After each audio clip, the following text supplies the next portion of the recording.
আপনিও কি এই উপায়ে ডেটা এন্ট্রি করছেন? তবে ভুল করছেন। আমরা যদি এই উপায়ে data entry form fill up করতে থাকি, তাহলে কিন্তু আমরা দুরকম প্রবলেম ফেস করতে পারি। প্রথম প্রবলেম হচ্ছে আমরা ডেটা এন্ট্রি করার সময় আমাদের ভুল হতে পারে এবং আমরা যদি ম্যানুয়ালি ডেটা এন্ট্রি করতে থাকি, তাহলে কিন্তু আমাদের অনেকটা সময় নষ্ট হবে। তো বন্ধুরা, আর সময় নষ্ট না করে চলুন আমরা শর্টকাট উপায়ে কিভাবে data entry form fill up করতে হয়, সেটাই এই ভিডিওর মাধ্যমে শিখব। তো বন্ধুরা, ভিডিওটা স্কিপ না করে এন্ড পর্যন্ত দেখুন।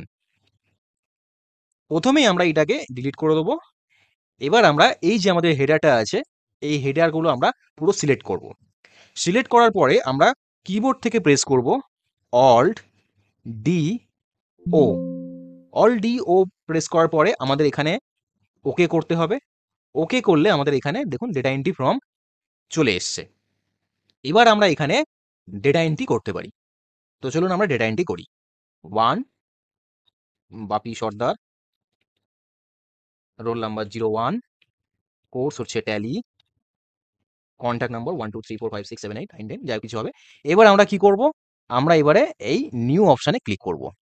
নিউ অপশান ক্লিক করার পরে দেখুন আমাদের এখানে অটোমেটিক ফর্মটা ফিল আপ হয়ে যাচ্ছে।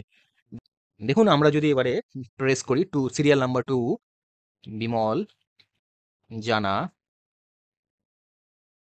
রোল নাম্বার হচ্ছে 02, কোর্স হচ্ছে এক্সেল,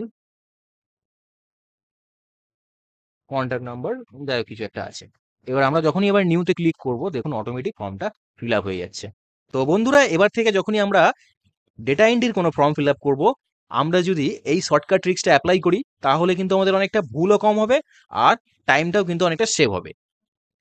তো বন্ধুরা, এই ধরনের আরও ইনফরমেটিভ ভিডিও পাওয়ার জন্য এই চ্যানেলটিকে লাইক, কমেন্ট এবং শেয়ার করুন আর প্লিজ সাবস্ক্রাইব করবেন।